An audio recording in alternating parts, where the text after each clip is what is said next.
This is a Tabernacle Tidbit, a bite-sized Tabernacle Talk of 5 minutes or less to help you get through your day when you only have a little bit of time. We hope this helps you to know Christ, grow in His Word, and show His love to others. Let's get started. Hello, and welcome back to Tabernacle Tidbits. Today we are in 2 Timothy 2 and verse number 18, and we've been talking about Paul's admonition to Timothy. He tells him to avoid, to go around irreverent and empty speech, since those who engage in it will produce even more godlessness, and their teaching will spread like gangrene. Hymenaeus and Philetus are among them. So this is that kind of speech that is pointless, that is useless, that does not lead to a love and obedience for God and a love for people, but instead is speech that just leaves us, if you will, hating God and hating people, or ignoring and disobeying God and not having a godly love for others. Verse number 18, even as Paul ended verse 17 with saying, Timothy, in your context, these two individuals, Hymenaeus and Philetus, these are two men that right now in Ephesus, they are participating in this. And they say in verse number 18, he says, they have departed from the truth, saying that the resurrection has already taken place and are ruining the faith of some. Here, this word departed, it is to go astray by departing from moral or spiritual standards. It's to fail, to deviate away from the truth. And he says they have departed from the truth, saying that the resurrection has already taken place. That is the resurrection of the dead, those that believe in Jesus, even as Jesus told Mary and Martha in John 11, where he said, I am the resurrection and the life. He that believes in me, though he were dead, yet he will live. That promise that Job talked about all the way back in the Old Testament, where he says, even though I know that my flesh will be, consumed, my flesh will decay away, yet in my flesh I will see God. He had a belief in the physical bodily resurrection when Jesus returns.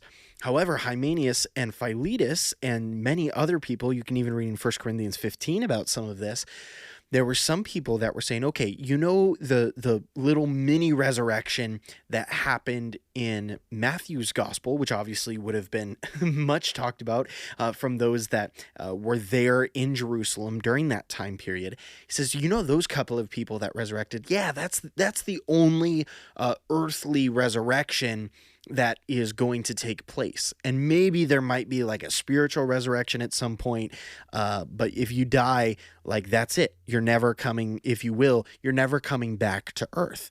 You will not raise physically. And he says they have departed from the truth, saying that the resurrection has already taken place and are ruining the faith of some.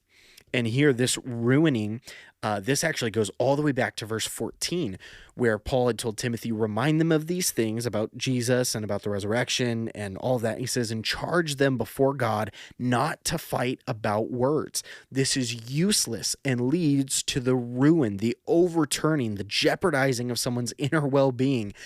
He says they are ruining the faith of some.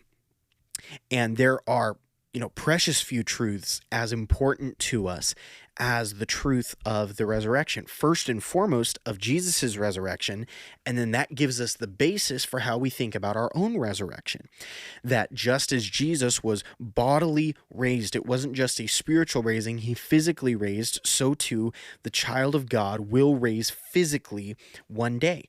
And we've talked about this at length, either, I don't know if we've done it much in Tabernacle Tidbits, but certainly in the main Tabernacle Talk, that there is a resurrection day that is coming for us, when we will once again live on this earth, just as Jesus did when he was here, that he could choose to, eat the fish and honey with the disciples in the upper room, and he could enjoy food by the Sea of Galilee with Peter, but he could also be instantly transported and walk through walls and do amazing, miraculous things, if you will, both being in the spiritual realm and not being limited by physical limitations, while also being able to enjoy so many of the physical things like walking and eating and drinking and enjoying good times together. And that is what awaits us as the child of God, that as Jesus was resurrected, so we can too.